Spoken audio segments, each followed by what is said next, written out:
Welcome viewers, প্রতিদিনের মতো আজও চলে এসেছি আমার লাঞ্চের থালি নিয়ে। আজকে লাঞ্চে নিয়েছি সাদা ভাত, নিয়েছি এক টুকরো গন্ধরাজ লেবু, আর নিয়েছি শসা ও গাজর স্যালাড হিসেবে।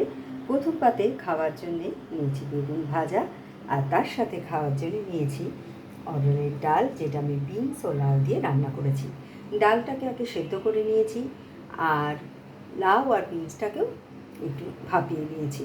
কড়ায় সর্ষের তেলে জিরে, তেজপাতা, শুকনো লঙ্কা ফোড়ন দিয়ে সেদ্ধ ডাল ও সবজি দিয়ে নাড়াচাড়া করে ওর মধ্যে নুন, হলুদ, সামান্য মিষ্টি ও নামানোর সময় একটু আদা বাটা দিয়ে নামিয়েছি।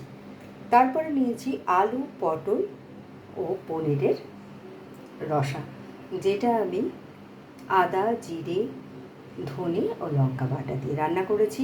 আর নামানোর সময় দিয়েছি একটু মিষ্টি, আর দিয়েছি গরম মশলা ও গুঁড়ো ও একটু ঘি। আর শেষ পাতে খাওয়ার জন্য নিয়েছি আম আর ছানার জিলিপি। তো কেমন লাগলো আপনাদের আমার এই লাঞ্চের থালিটা? ভালো লাগলে লাইক, শেয়ার এবং সাবস্ক্রাইব করবেন আমার চ্যানেলকে। Thank you for watching.